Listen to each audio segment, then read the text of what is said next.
之前好 hit 嗰套戲《破地獄》票房口碑都好好，好多人都走去睇啊。究竟地獄呢個字對活着嘅人而言又係啲乜嘢意思呢？對人產生病痛甚至導致冇胃口瞓唔着嘅話，咁對嗰個人而言就係活着嘅地獄啦。直到嗰個病痛被解決消失為止，呢個痛苦嘅地獄都會繼續落去啦。之前每年都曾經發生過輕車禍㗎，地車撞唔到之後向前飛咗1米咁遠，尾龍骨落地，結果尾龍骨嘅位置足足痛咗2個禮拜啊，左又痛下又痛，總之一痛起嚟就好似活着嘅地獄啦。如此一般啊，每個人都有自己想要擺脫嘅活地獄啊。咩話？即係破地獄？係啦，但唔使等你死咗之後先至破地獄，而家就教你活着破地獄嘅方法啦。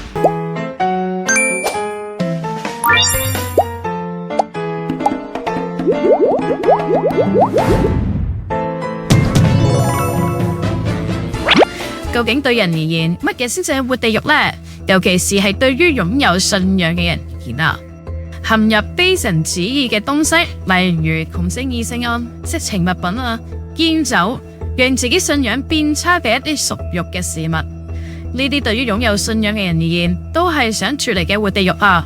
你可能話啦，我都冇信仰，或者啱啱先開始信仰，唔關我事啦。嗱，你聽埋先。就算係唔相信神嘅人，一個擁有良知嘅人都會覺得陷入呢啲事物會讓自己精神模糊不清，冇辦法度過清醒嘅狀態嘅生活啊！你都會認為呢啲係對自己而言唔好嘅刺激㗎。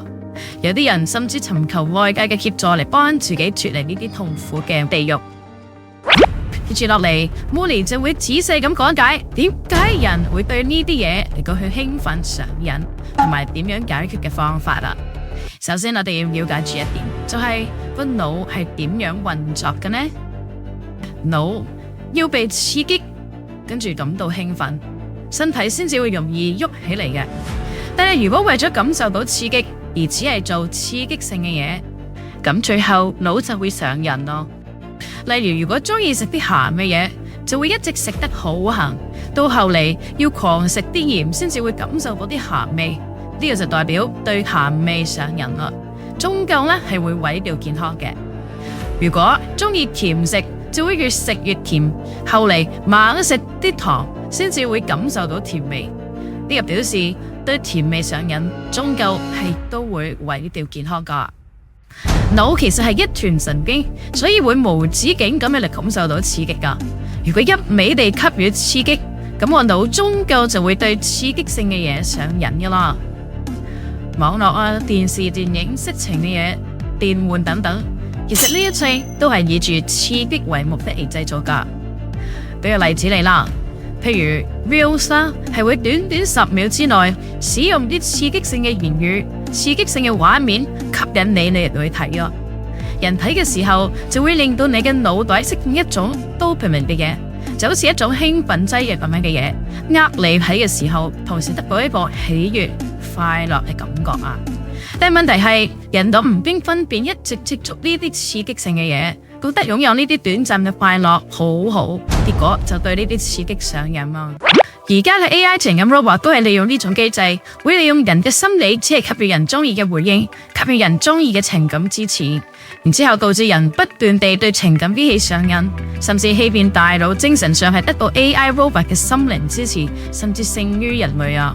久而久之，不斷同 AI robot 對話之後，就會上癮，亦都產生錯覺自己愛上咗呢個對話嘅機器咯。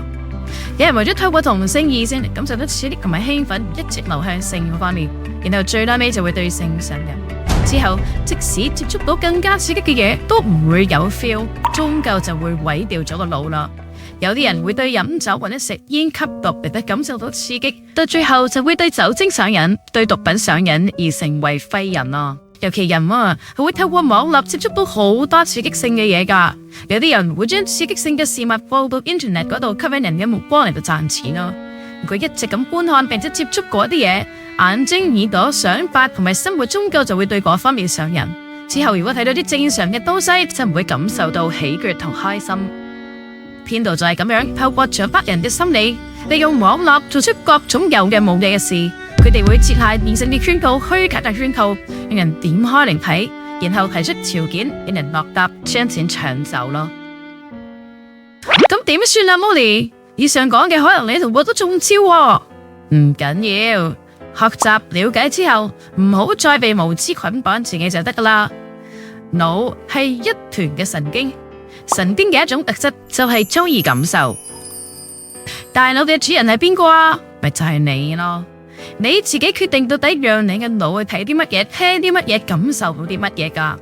假如自己一直讓自己去接觸啲唔好嘅刺激、腐爛嘅事物嘅話，就只會對嗰方面嘅刺激一直上癮。咁樣嘅話，靈就會玩完啦。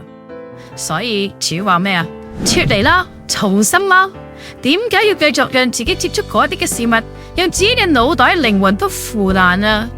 應該要去睇、去聽好嘅事物，依照話語，依住屬靈嘅想法，讓腦感受到好嘅刺激啊！